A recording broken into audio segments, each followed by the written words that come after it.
తాకట్టులో ఉన్న మీ బంగారాన్ని విడిపించి అదే రోజు ఉన్న ఆన్లైన్ రేట్కే మేము కొంటాము. Ganesh gold buyers. మా నంబర్ 9160556916. నమస్తే, వెల్కమ్ టు ఓకే టీవీ. ప్రధానంగా ఈ వీడియో చేయడానికి గల కారణాలు, ఉదయం నేను ఒక అంశాన్ని అంటే యాదృచ్ఛికంగా అనుకోవచ్చు, లేదంటే ఒక ఇంటర్వ్యూ కోసం అని బక్కా జడ్సన్ గారి దగ్గరికి వెళ్ళాను. యాక్చువల్లీ నిన్న ఆయన ఒక పిలుపునివ్వడం జరిగింది, ఒక ప్రెస్ మీట్కి సంబంధించి. అది కొంత పోలీసులు అడ్డుకోవడం, దానికి సంబంధించి అక్కడ ఆయన మాట్లాడనివ్వకపోవడం, ఇలాంటి అంశాలు జరగడం వల్ల ఈరోజు చాలా క్యాజువల్గా ఆయన దగ్గరికి వెళ్ళడం జరిగింది. సో నేను వెళ్ళేసరికి ఒక BJP MLA, so Katipalli Venkataramana Reddy గారు, ఇద్దరు ముఖ్యమంత్రులను ఓడించిన వ్యక్తి, ఆయనతో ఈరోజు చాలా కీలక భేటీ అనుకోవచ్చు. చాలా సీరియస్గా దాదాపు రెండు గంటల పాటు నేను కిందనే వెయిట్ చేయడం జరిగింది దాని ఇంటర్వ్యూ కోసం. సో అంటే బేసిక్గా ఆయన ఎందుకు కలవాలనుకున్నారు ఏంటంటే, బక్కా జడ్సన్ గారు ఏమన్నా బీజేపీలోకి వెళ్ళే ఛాన్స్ ఉందా, బీజేపీకి రమ్మని ఏమన్నా లాబింగ్ జరుగుతుందా, అసలు ఎలాంటి భేటీ జరిగింది అంటే, ఈ 2 గంటల పాటు వాళ్ళిద్దరు ఏం మాట్లాడుకున్నారనే అంశం నాకు కొంత మైండ్లో ఇందాక నుంచి కూడా మెదులుతూ ఉంది. ఒకసారి బక్కా జడ్సన్ గారికి ఫోన్ చేసి అసలు ఏం జరిగింది దీని మీద ఒక క్లారిటీ తీసుకునే ప్రయత్నం చేద్దాం. నాకేంటంటే, బక్కా జడ్సన్ గారు ఒకవేళ బీజేపీలోకి చేరుతారా అనే అంశం కొంత, ఎందుకంటే దాదాపు చాలా సంవత్సరాల నుంచి కాంగ్రెస్ పార్టీనే పట్టుకుని ఉన్న వ్యక్తి అయినా, సొంత పార్టీ నేతలు ఆయన్ని వెళ్ళగొట్టిన పరిస్థితి, ఇప్పటివరకు ఏ పార్టీకి సంబంధం లేకుండా ఆయన ప్రజల పక్షాన పనిచేస్తున్న వ్యక్తి. మరి అలాంటి వ్యక్తి నిజంగా బీజేపీలోకి వెళ్ళే ఛాన్స్ ఉంటుందా ఎవరు అడిగినా కానీ? అసలు వెంకటరమణారెడ్డి గారు ఏం చేస్తూ ఉన్నారు ఈరోజు అక్కడ అనేది ఒకసారి కీలకంగా తెలుసుకునే ప్రయత్నం చేద్దాం.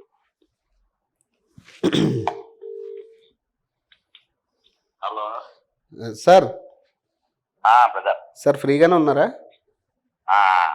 సార్ ఏం లేదు, యాక్చువల్లీ ఇందాక నేను మీ ఇంటర్వ్యూ కోసం వచ్చాను కదా, దాదాపు 1.5 అవర్ దగ్గరగా కిందనే ఉన్నా నేను. యాక్చువల్లీ మీరు అదే పైన ఎవరో ముఖ్యమైన నేతతో భేటీ అయినట్టుగా కనపడతా ఉంది. సో ఏం సార్ అంటే, వెంకటరమణారెడ్డి గారు ప్రధానంగా రావడానికి కారణమేనా? బీజేపీలోకి వెళ్ళే ఛాన్స్ ఉందా మీరు? లేదు, పార్టీ పరంగా ఆయన మామూలుగా క్యాజువల్ గా వచ్చిండు, క్యాజువల్ మాట్లాడడానికని వచ్చిండు. అంటే క్యాజువల్గా అంటే దాదాపు 2 గంటల పాటు దాదాపు నేను కిందనే వెయిట్ చేశాను. నేను మీ మీటింగ్ అయ్యేంత వరకు కూడా నేను కిందనే ఉన్నా. 2 గంటల పాటు క్యాజువల్గా అనే టాపిక్ ఉండదు కదా. క్యాజువల్ మాట్లాడవచ్చు కదా, పిచ్చపాటి రాష్ట్ర రాజకీయాలు మంచి చెడు ఏమన్నా మాట్లాడుకోవచ్చు. అంటే ఏం నడిచించారంటే ప్రధానంగా, అంటే ఎందుకు ఈరోజు ఆయన అంటే అంత పని కట్టుకుని బక్కా జడ్సన్ గారు ఆయన పక్కన అపార్ట్మెంట్ ఎవరు తెలిసిన వాళ్ళ ఇంటికి వచ్చారు, వాళ్ళు ఈ పక్కనే ఉంటారు, ఏదో సబ్జెక్ట్ వచ్చింది అట్లా వచ్చిందంట అంతే, పర్టికులర్ ఏం కాదు. ఏం అడిగారు సార్ మరి? అంటే మీరు ఏమన్నా అడిగారా లేకపోతే ఆయన ఏమన్నా క్వశ్చన్ చేశారు మిమ్మల్ని? ఏం లేదు, టోటల్ గా తెలంగాణలో ఎట్లున్నది, రాష్ట్ర దేశ రాజకీయాల ఎట్లున్నది అంటే ఇప్పుడు ఏం నడుస్తుంది యాక్టివ్ గా అని అడిగింది, అంతేగాని ఏ పార్టీ పరంగా గానీ అవి అటువంటి ఏం మాట్లాడలే. అంటే నేను పరంగా ఎటువంటి చర్చలు జరగలేదు. అంటే నేను అదే ఇప్పుడు మాట్లాడేటప్పుడు కూడా అదే చెప్తున్నా. అంటే బేసిక్గా ఆయన కాంగ్రెస్ పార్టీ దూరం పెట్టిన దగ్గర నుంచి కూడా ఏ పార్టీకి వెళ్ళని వ్యక్తి. మరి సడన్గా నాకు బీజేపీ ఎమ్మెల్యేని చూడగానే నేను కొంత షాక్ అయ్యాను. అక్కడ అసలు ఏం జరుగుతుందని దాని మీద మీకు కాల్ చేశాను. యాక్చువల్లీ ఇందాకే మాట్లాడదాం అనుకున్నా కానీ ఇంక సరే ఇందాక బిజీలో ఉన్నారు కదా అని నేను వచ్చేసా.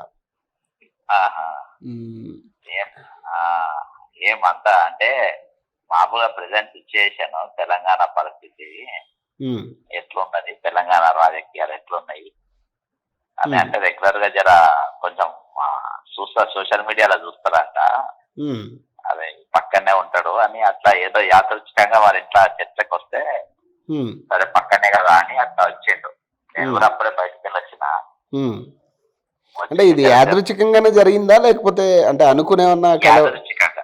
యాదృచ్ఛికంగానే జరిగింది, ఏం సీరియస్ ఏం లేదు. కానీ పాలిటిక్స్ మామూలు క్యాజువల్ గా పొలిటీషియన్స్, నేను ఒకప్పుడు కాంగ్రెస్ ఉన్నా కాబట్టి ఆయన కూడా ఒకప్పుడు పాత కాంగ్రెస్ లో ఉన్నవాడే. అందువరకు రాజశేఖర రెడ్డి గారు ఉన్న రోజులు జిల్లా పరిషత్ చైర్మన్ ఉండే అక్కడ. అట్లా కొన్ని ఉన్నది కాబట్టి మాట్లాడతాం. అంటే మీరేమన్నా సూచనలు ఇచ్చారా? సూచన నేనేమి ఇస్తా, అసలు ఆ సబ్జెక్ట్ రాలేదు. అంటే అంటే ఇద్దరు ముఖ్యమంత్రులను ఓడించిన వ్యక్తి కదా. ఇద్దరు ముఖ్యమంత్రిని ఓడించిండు, అందుకని ఆ రెస్పెక్ట్ తోనే అంతసేపు కూర్చున్నాము. ఉమ్, నేను కానీ ఆయన కానీ మాట్లాడారు అంతసేపు కూర్చోలేదు. నెల కారణం ఏంటంటే రెండు ఆయన కాకపోతే ఆయన ఆర్గనైజేషన్ కొంచెం ఇంట్రెస్ట్ ఉంటాయి కదా మనకు కూడా. ఒక అవును. అవుట్ గోయింగ్ ఒక ఆ సిట్టింగ్ సీఎం ను ఒక అప్కమింగ్ సీఎం ను ఇద్దరు ఒడగొట్టిందంటే ఉమ్, మామూలు మనిషే కాదు కదా, బాహుబలియే కదా. ఉమ్, కాబట్టి అసలు వచ్చినప్పుడు మనకు కూడా కొంచెం ఆ, కొంచెం మాట వినబుద్ధి అవుతుంది. ఎక్స్పీరియన్స్ బూస్టింగ్ అవుతుంది అంటారా? ఎలక్షన్స్ ఎట్లా జరిగింది ఏంటిది, ఉమ్, ఇద్దరిని ఎట్లా ఇద్దరు జాయింట్ కిల్లర్స్ ఏం కాదు, అవును. ఇద్దరు జనాన్ని మోసం చేస్తోంది.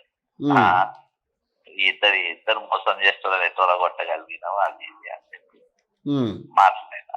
ఆయన ఫీల్డ్ మీద చేసిన వరకు ఆయన ఎక్స్పీరియన్స్. అంటే బయట ప్రచారం ఒకవేళ ఇది తెలిస్తే నాకు తెలిసి బయట ప్రచారం గట్టిగానే జరుగుతుంది మీ మీద, ముఖ్యంగా కాంగ్రెస్లో. ఎట్లా ఏమని అంటే బీజేపీతో భేటీ అవ్వడం అనేది ఖచ్చితంగా బీజేపీ అండర్లోనే పక్కా జార్సన్ పనిచేస్తున్నారు అనేది బాగా చర్చ వెళ్ళిపోతుందేమో. బీజేపీ డైరెక్షన్ పనిచేస్తే నేను బండి సంజయ్ ఎందుకు దూకుతా, కిషన్ రెడ్డి వాళ్ళ తప్పులు ఎందుకు ఎత్తి చూపెడతా, లేకుంటే రఘునందర్ రావు వాళ్ళ తప్పులు ఎందుకు ఎత్తి చూపెడతా, విశ్వేశ్వర రెడ్డిని ఎందుకు చూపెడతా, ఇంతమందిని వాళ్ళ తప్పులు ఏలెత్తి చూపించుకుంటా నేను ఏ విధంగా బీజేపీలో పోతాను అనుకుంటాను. ఒక ఎమ్మెల్యే ఒక బీజేపీ ఎమ్మెల్యే ఈయన వాళ్ళ ఏం ఆఫీస్ బేరరు, ఒక బీజేపీ అధ్యక్షుడు, బీజేపీ ఆపోజిషన్ లీడరు కాదు కదా, బీజేపీ జాతీయ స్థాయిలో ఉన్న ఒక పోస్ట్ ఏం లేదు కదా, ఒక ఎమ్మెల్యే. కాకపోతే ఈ దేశంలో నాకు తెలిసి ఈ దేశంలో ఒక సిట్టింగ్ ఎమ్మెల్యేను ఒక అవుట్ గోయింగ్ ఎమ్మెల్యేను ఓడగొట్టిన ఏకైక వ్యక్తి ఈయనే కావచ్చు. ఒక సిట్టింగ్ చీఫ్ మినిస్టర్, ఒక అప్కమింగ్ చీఫ్ మినిస్టర్, అవును, ఇద్దరిని ఓడగొట్టిన వ్యక్తి ఈయన ఒక్కడే అనుకుంటున్నా భారతదేశం. అవును, అది వాస్తవం. కాబట్టి వాస్తవం అది. కాబట్టి అందులో ఖచ్చితంగా రాజకీయ ఏంటంటే మా యాక్టివిజం చూసి సరే కొంతమందికి నచ్చిన వాళ్ళు ఉంటారు కదా, కొంతమంది యాక్టివిజం నచ్చిన వాళ్ళు. ఎందుకంటే ఆయన కూడా యాక్టివిజం వచ్చింది కాబట్టి, అవును, ఒక యాక్టివిజంకి వెళ్ళి వచ్చింది కాబట్టి ఏదో వినాలి మాట్లాడాలి అని చెప్పి ఆయన కూడా ఉండొచ్చు చూడాలని. ఫస్ట్ టైం చూసుకున్నాం మేము, కలుగురు ఎప్పుడు చూసుకోలేదు. కాకపోతే సోషల్ మీడియాలో బాగా చూసినాము. నాకు చూసినట్టు నేను ఆయనది కూడా చూసిన. కొంచెం వర్తమాన రాజకీయాల గురించి మాత్రం ఖచ్చితంగా చర్చ, అంటే క్యాజువల్ చర్చ జరిగిందంటారు. క్యాజువల్ చర్చనే, అంటే పాలిటిక్స్ అయితే పొలిటీషియన్స్ ఉన్నప్పుడు పాలిటిక్స్ మాట్లాడతాం కదా. అంతే. ప్రజెంట్ ఏ విధంగా నడుస్తుంది ఏంటిది, కరెంట్ పొలిటికల్ సిచ్యుయేషన్, పబ్లిక్ ఏమనుకుంటుండ్రు, పబ్లిక్ మైండ్ లో ఏముంది, ఆపోజిషన్ ఫెయిలియర్స్ కూడా చెప్తాను నేను. బీజేపీ కానీ టీఆర్ఎస్ కానీ ఈ రోజు అంటే ఈ ప్రీవియస్ కాంగ్రెస్ కూడా ఆపోజిషన్ నడిచే టికెట్ రాజకీయాలు అని చెప్పిన ఓపెన్ ఆయన ఏమన్నా అనుకో. ఈరోజు ప్రతి దాంట్లో కానీ బీఆర్ఎస్ బీజేపీ కాంగ్రెస్ అందరు కూడా ఏం తిట్టాలి ఏం తిట్టద్దు, ఎట్లా పోవాలి ఎట్లా ఉండాలి ఆ రాజకీయాలు చేస్తుండ్రు వాళ్ళు. అది 29 జీవో కానీ మీకు కొరంగల్ లిఫ్ట్ ఇరిగేషన్ వరకు కానీ కాలేజ్ ఏదైనా కానీ ప్రతిదీ అంతా వడ్డీగా కొట్టినది చేస్తే అనుకుంటా చూసుకుంటారు అంతేగాని ఇలా అంతా ఒకటే. ఇలా కాంగ్రెస్ ఎమ్మెల్యేలకు రూపాయి ఇయ్యరప్ప. హుజరాబాద్ కౌశిక్ రెడ్డి తెల్లారులేస్తే సీఎం దిగుతారు, అందరు మన 30 కోట్లకి ఎట్లా డెవలప్మెంట్ కింద ఇప్పటికి. అవును, ఉంటేనే కదా ఇచ్చేది. అవును. కాబట్టి ఇవన్నీ కూడా నగరాలు టికెట్ అంటే అనిరుద్ధ్ రెడ్డి గురించి మందుల శామ్యాల గురించి మాట్లాడారా మరి? అంటే నిన్న వాళ్ళిద్దరు కూడా బయటకు ఓపెన్ అయినట్టుగా కనపడుతుంది వ్యతిరేకత కాంగ్రెస్ మీద. అనిరుద్ధ్ అంటే నేను ఫోన్ లో మాట్లాడిన, పొద్దుగాల ఫోన్ చేశాను నేనే. ఆయన పోస్ట్ చూసిన, నా ఛానల్ లో కూడా పోస్ట్ చేసిన. ఏంటంటే రేపు సోమవారం ఆదివారం రోజు పొద్దుగాల 11 గంటలకు అవును అది కాలే వెళ్తా అని చెప్పిండ అరవిందో ఫార్మా. అవును. ఏందన్నా స్టేట్మెంట్ ఇచ్చిన, ఎందుకంటే నాది చెప్పల్ ఫ్యాక్టరీ ఆడనే ఉంటది నాకు. ఆడనే అంటే నేను ఫోన్ చేసి అడిగిన, ఏందన్నా ఇట్లా కాలబెడతా అన్నావు, ఏంటి స్టేట్మెంట్ ఇచ్చినావు అంటే ఆయన చెప్పిండు, ఏం లేదు అది చాలా దారుణంగా పరిస్థితి ఉన్నది, పొల్యూషన్ తో నేను అసెంబ్లీలో మాట్లాడినా బయట మాట్లాడినా అయినా కానీ స్పందన లేదు, రైతులు జనాలు బాగా ఇబ్బంది పడుతున్నారు ఆ పొల్యూషన్ తోని, దాన్ని కంట్రోల్ చేయమంటుంటలేరు అని అన్నదంట. ఇప్పుడు పబ్లిక్ వాయిస్ తరఫున మనం మాట్లాడుతున్నప్పుడు న్యాచురల్ గా మనతోని అంటే ఆ సైడ్ కొట్లాడేటోళ్ళు మనతోని మాట్లాడడానికి ఇష్టపడతారు. అవును, సరే అది ఇప్పుడు స్వార్థ రాజకీయ నాయకులకు ఇష్టం ఉన్నది, ఇష్టం లేకుండా పబ్లిక్ తరఫున కొట్లాడేటోళ్ళకి మాత్రం 100%. నేను వీడియో స్టార్టింగ్ లో కూడా అదే చెప్పాను. నేను అంటే బీజేపీలోకి వెళ్తున్నారు అన్నట్టుగా కనపడుతుంది, కానీ అంటే నేను చూసిన విధానంగా ఒకవేళ బీజేపీలో చేరబోతున్నారని డౌట్ వచ్చింది నాకు. కాకపోతే ఆయన దాదాపు కాంగ్రెస్ దూరం పెట్టినప్పటి నుంచి కూడా ప్రజల తరపునే మాట్లాడుతున్నాడు, కానీ ఏ పార్టీ దగ్గరికి వెళ్ళలేదు ఆయన.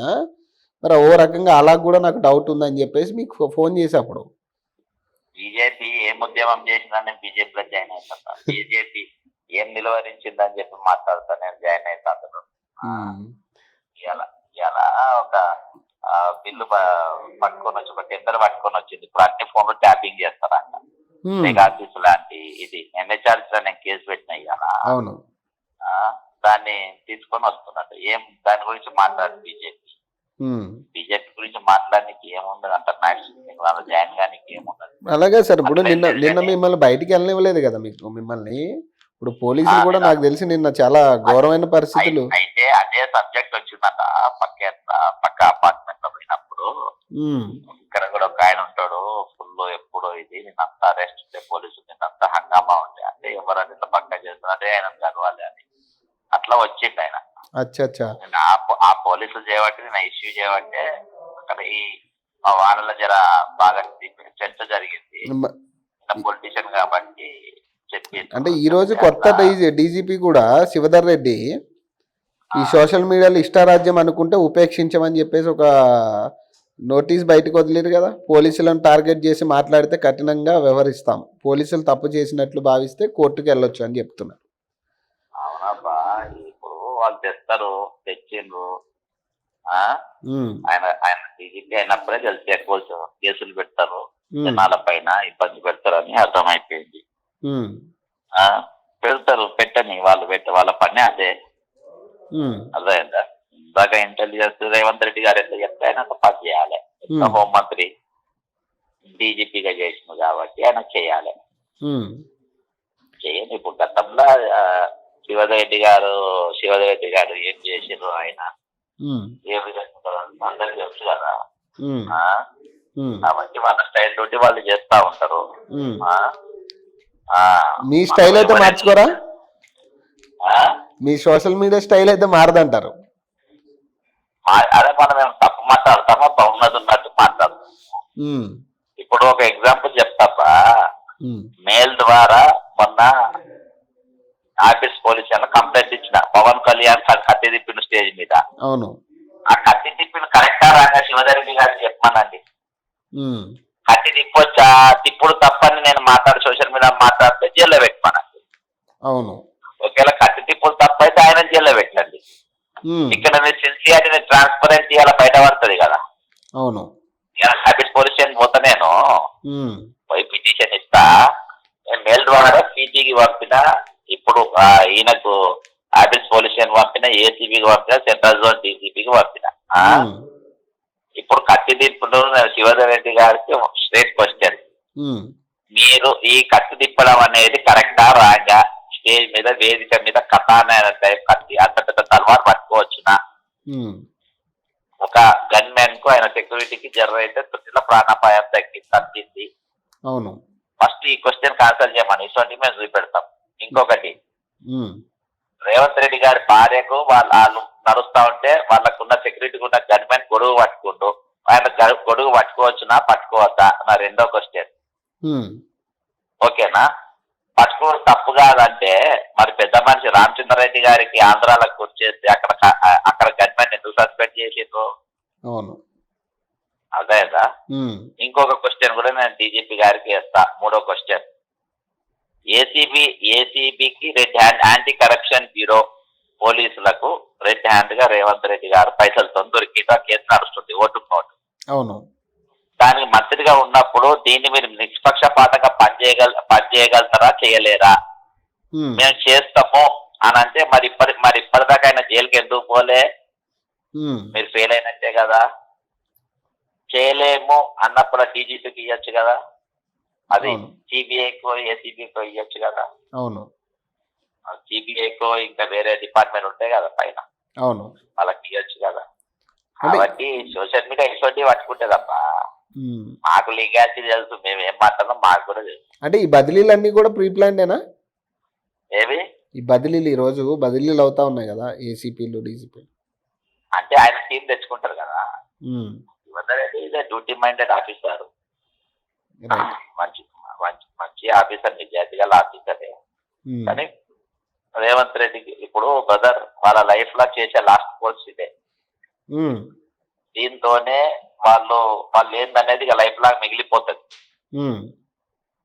ఇప్పుడు చేసే డ్యూటీతోనే కదా వాళ్ళ లైఫ్ లాంగ్ లో మిగిలిపోతుంది. అవును. ఒక పేర్వారం రాములు గారు ఉండే, స్వర్ణజిత్ సేన్ గారు ఉండే, ప్రసాద్ గారు ఉండే, కొంతమంది మర్చిపోలేని వ్యక్తులు ఉంటారు, చాలా బాగా డ్యూటీ చేసి. అవును. అవును. అట్లా ఏమన్నా మంచి పేరు తెచ్చుకోగలుగుతారు. లేదు కేసులు పెట్టి మేము లోపటేస్తాం, బాగా కొడతాం, కుక్కలు కొట్టినట్టు కొడతాం, రాకెట్లు ఎక్కిస్తాం, రాకెట్లు ఎక్కిస్తాం అని చెప్పి మీరు చట్టాన్ని మీ చేతులు తీసుకొని పనిచేస్తే దానికి మనం ఏం చేయాలి, అది కూడా మిగిలిపోతుంది చరిత్రలో.